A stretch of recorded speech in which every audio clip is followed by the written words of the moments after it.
Yo, good day mga idol. Update lang sa sobrang taas ng motor ng electric pan natin ngayon. So, dito sa amin sa Imus Cavite mga idol ay 300, yung pinakaminipis na bakal, 300 pesos.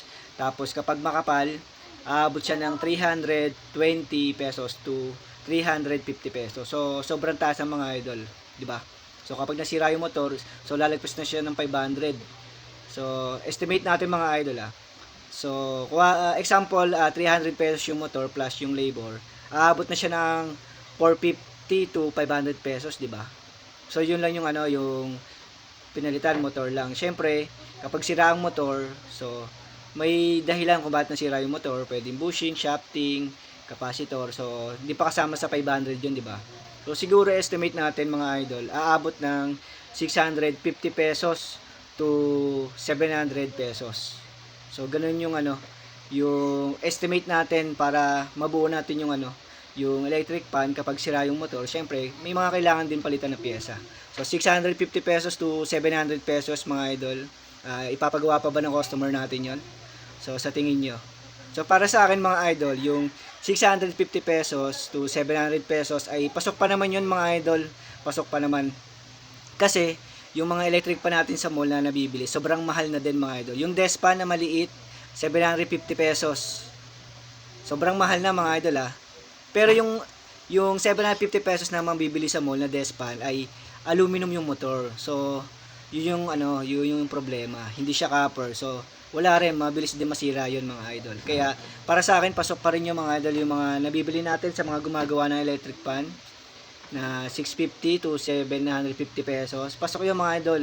Copper yung motor, di ba? Bagong palit copper. So, mas matibay yung yung nabibili sa mga technician compared dun sa mga bagong nabibili sa mga mall. So, pero depende pa rin mga idol dun sa nagbebenta ng ng electric pan. Depende pa rin kasi may mga nagbebenta ng electric pan mga idol, binabypass lang, lalangisan lang.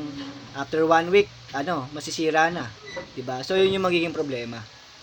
So, ang payo ko sa mga customer natin na mamimili kayo ng gagawa ng electric pan nyo, yung talagang pulido gumawa, yung walang back job, 'di ba? Tapos yung may binibigay na warranty para safe din kayo kung sakali na masira, 'di ba? After 1 week, may warranty, 'di ba? Ibabalik niyo sa pinagbilan niyo yung electric pan, 'di ba? So, para sa akin mga idol, ay pasok pa din naman 'yon, yung 650 to 750 pesos kapag pinagawa natin sa mga nagagawa ng electric pan. Yun nga lang, mamimili kayo ng gagawa, yung kailangan yung pulido gumawa, yung hindi mabilis masira, saka yung may binibigay na warranty. So, yun mga idol. Saka, galing nga pala ako sa junk shop kanina mga idol. Sobrang taas na rin ang bentahan doon ng tanso saka aluminum. So, kaya pala nagtaas yung mga bagong rewind ng motor natin ngayon ay nagtaas din. So, dito sa amin, sa Imus Cavite mga idol, 670 pesos per kilo yung tanso. Tapos yung aluminum, 110 pesos per kilo. So, yun mga idol, nagtaas na din yung bentahan sa junk shop. Kaya nagtaas din yung mga bagong rewind natin ng motor. So, yun lang mga idol. Tapos may nga pala yung may nabibili daw na motor sa online. Kaso ang problema nun mga idol, hindi siya pwede sa ibang electric pan Kumbaga, lang siya, pwede siya sa mga China, saka sa mga standard na electric pan. So, yun yung yun yung problema dun mga idol. Hindi siya pwede sa ibang electric pan. So, yun lang mga idols. Paki-comment nyo naman sa video natin nito mga idol kung magkano na yung yung bagong rewind na motor sa inyo. Kasi may mga nag-comment sa akin 400 to 450 pesos yung yung bagong rewind na motor sa kanila So, parang sa Pangasinan ata yun mga idol. So, sobrang mahal talaga, grabe.